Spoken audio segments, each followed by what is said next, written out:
Ryan Poles and the Bears' new acquisitions had their first press conference today. We got a lot of details about how they feel about the team, where Ryan Poles sees them fitting in, why he brought them into the team. We also have a little bit of information about why he didn't go after players like an Orlando Brown. We're going to get into all that and more right after this. You are now tuned in to Chicago Bears Central, your number one place for all Chicago Bears news and content. All right, Bears fans, we are now on, is this day 4 of free agency? It's wild, right? The free agency has been going by now for 4 days, and the Bears have made, 5 signings in that time. Of course, the ones on day 1 were way bigger than what's come since it. Last night, the Bears signing P.J. Walker to the team to be their backup quarterback, at least projected-wise. But we got our press conference today with Ryan Poles and a lot of the Bears' new acquisitions, and we now know what Ryan Poles' thought process behind bringing them some in. We got quotes from Ryan Poles on just about everybody he's brought in so far, and we also have some quotes on him on why he didn't go after a player like Orlando Brown. So as far as Tremaine Edmunds, Ryan Poles had this to say: "We're excited to add Tremaine to our defense given his size, speed, and elite production he brings. We like to thank Todd France for helping bring him to Chicago." So when it comes down to it, Tremaine Edmunds is probably the Bears' biggest signing, especially for what they got him for. It's less than what people were expecting, maybe more than some what people were expecting as well. But Ryan Poles has really revamped this linebacker core in a meaningful way. And the next acquisition after that was TJ Edwards, in which Ryan Poles had this to say: "TJ is a great addition to our defense, most notably because of his experience and the speed and physical nature which he attacks the game. We would like to thank Steve Carrick for helping bring him to Chicago." Thanking the agents, but the fit here. And now, even TJ Edwards saying how he's excited to play with his former collegiate teammate in Jack Sanborn. The linebacking core that Ryan Poles has now built is going to be a physical linebacking core. It's going to be a linebacking core that makes plays, that definitely gets a lot of tackles. We are going to get a lot of tackles with this team, but it still has its own questions. And mainly the questions rely on the ability to get to the quarterback. Now, we need to address the front seven. And what I've really kind of ascertained from Ryan Poles and in this press conference is that we may be done in free agency. And I know that may send a lot of Bears fans maybe in a tailspin and just worry, but I think that Ryan Poles, with this kind of the talk that he's had, especially about the defense, that maybe we're trying to start gearing more towards focusing on the NFL draft, which could be interesting in the fact that there's still some targets that Bears fans would absolutely love. I think there's still some targets that the Bear fans would go after as well. But at the end of the day, it just seems like that maybe we're reaching a completion period when it comes to the free agent acquisitions. Ryan Poles is always trying to be smart about the money, so that definitely makes sense. And so with the deals that he's given out, the fact that we still have around $42-ish million in salary cap, it seems like Ryan Poles may be done. And he was even asked about not going after Orlando Brown, and he said that the scheme match is a big deal. If we could create competition and move guys around to see what the best 5 is, that's what we'll do. So it seems like, and he's talked about the possibility of moving Cody Whitehair back to his center, a position that he's played over 4,000 snaps in. And it seems like maybe that's what they're going to do as well. And then one of the things that I have said over the course of this offseason is that if the Bears do draft offensive linemen, we'll see how high they go. And I know Paris Johnson is there, Skronski's there as well, but we may be seeing a offensive line that has some veteran pieces, has some youth pieces, and Ryan Poles is just going to let them compete, and may the best man win. He's made an acquisition on that offensive line. I do think moving Cody Whitehair back to center could definitely help as well. If we do decide to go offensive line early in the draft with the Paris Johnson, that's going to help and keep going as well, even though I think we may be going defensive line there. But a lot of things could happen, but it does seem like we're starting to reach completion with this free agent period. But we still have more assignments to talk about. In regards to Nate Davis, Ryan Poles had this to say: "We feel fortunate to add Nate Davis to our offensive line, brings physicality and an elite run blocking talent, the most important interior position." The most important interior position. That's how he looks at Nate Davis in the acquisition there. That it makes sense for the money that we gave him. He sees the position that Nate Davis is going to come in being one of the most, if not the most important positions on that defensive line. And we already got Tevin Jenkins. We got Braxton Jones. Cody Whitehair may still be there. We still have holes that we need to fill in, probably going to do so in the draft or maybe through competition. But it does seem like you see the vision that Ryan Poles has for a player like Nate Davis. DeMarcus Walker, again, the edge that we brought in, or 3-tech, more of a 3-tech. You guys been correcting me on that one. DeMarcus is a versatile addition to our defensive front who can impact the game both in the pass and against the run. And so you're starting to see what they're bringing, that Matt Eberflus system, especially in, the toughness there, the hits principle. The defense is definitely going to have that. And as far as Travis Homer he says Travis is an important addition to our team because he brings veteran presence to our running back room and will be a key for us on special teams. So that falls in line with what a lot of us and you guys were saying in the comments after the signing. Projects to be more of a special teams player, but he also said that Travis Homer himself said that he feels he's one of the best run blocking best pass protecting running backs in football. So that's a tall order. And, players are what is he supposed to get up there and say, hey, I ain't that good, I'm surprised they signed me too? No, he's supposed to be confident, but in building this and what's gone out and done, it makes sense around it. Ryan Poles was even asked about trading the number 1 pick so early. He says the noise around it was crazy compensation, but I think at some point when you feel comfortable with what you're receiving, you pull the trigger. Sometimes you wait too long and things move on. So it seems like Ryan Poles got the deal that he liked, and he went ahead and took that deal. Didn't hesitate, didn't think too much on it. When he got the deal that he wanted to bring, that he thought was indicative of what he wanted to get for that number 1 overall pick, he went out and got it and solidified it. That's it. And that's what you should do. I know as fans of sports and things like that, we always like to think, well, could we have gotten more? Could we have gotten this?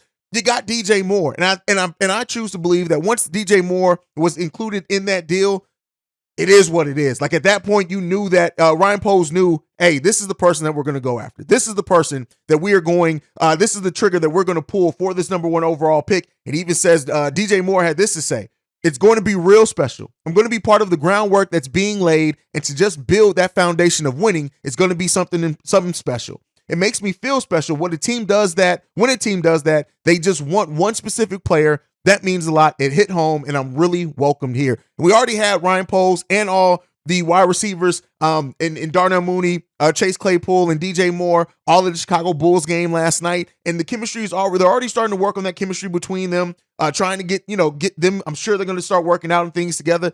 And it's good to see. Right now, there's a lot of positivity around the Chicago Bears. And I like the vision that Ryan Poles is laying out. Is it complete vision? No. Are we done? Hell no. I would hope not. We still got to get through the draft. We still got some money in free agency. But the major acquisitions, it may be time for that to be done. But bringing in DJ Moore, who's going to wear number 2 for the Chicago Bears, teaming him with number 1, teaming him with Darnell Mooney, with Chase Claypool, we got the wide receiver core. We still need some work to do on that offensive line, absolutely. Things aren't done there. But when you look at what the averages are for Mooney, Moore, and Claypool, so over the course, when you compile their career stats and divide that by 17 games, Darnell Mooney averages 823 yards on 69 catches a year. DJ Moore averages 1,105 yards on 77 catches a year, and Chase Claypool averages 807 yards on 62 catches a year. What that is, that's a damn good wide receiver core. Now, it's up for the offensive coordinator, Justin Fields, the offensive line, to put us in a situation in which we can get it done. But Ryan Poles has done work. He's done work. And Ryan Poles, as far as DJ Moore says, the league shows you good teams have players who make big plays in big moments.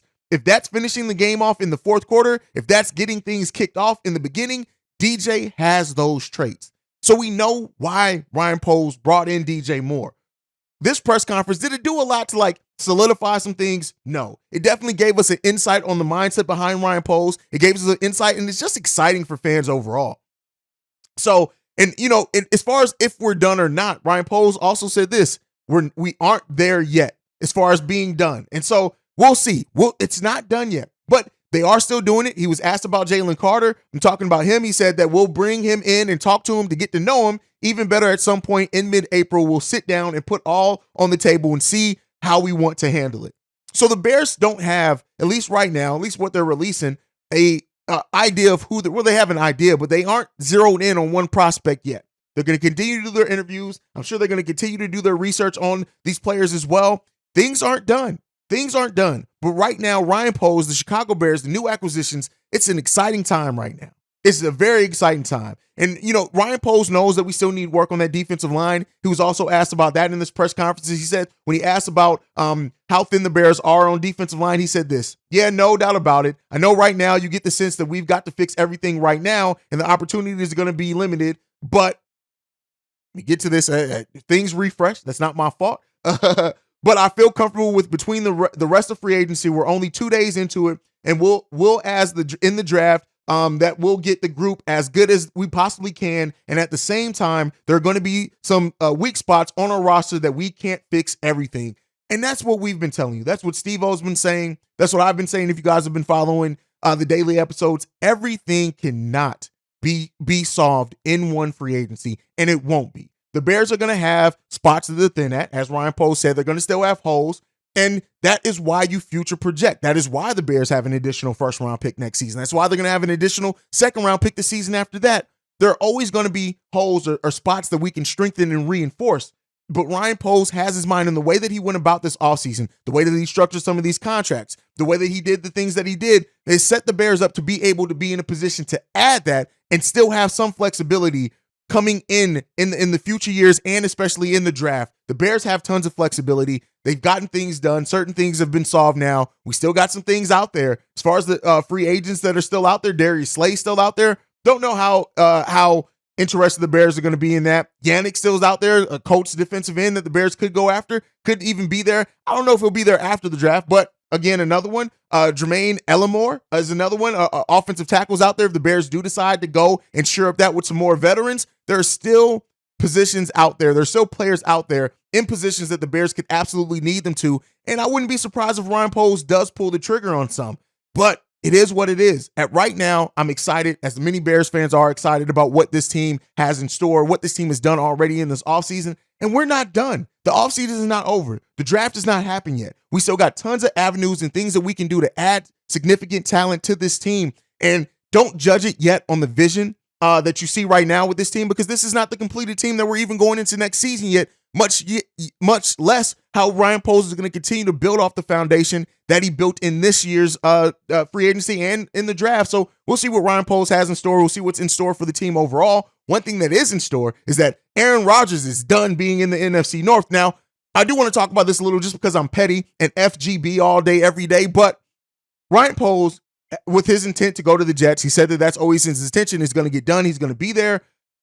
That leaves a big hole in the NFC North, that one that a lot of quarterbacks in the NFC North are going to try to fill, but it allows Justin Fields and the Chicago Bears an avenue to get back to being the kings of the North. Now, are they going to do it? We still remains to be seen. There's a lot of work before we're ready to say that. There's a lot of work before we're ready to say we're the best team in the division, but the division is wide open. And for the first time in well over a decade, the Packers aren't right now slated to have one of the all-time greats at quarterback. We'll see what Love turns into, but going from Favre to Aaron Rodgers, that you presented its own unique opportunities and problems for the Bears, but Justin Fields has the chance to put his stamp on it as being the best quarterback in the division. It's a lot of pressure on him.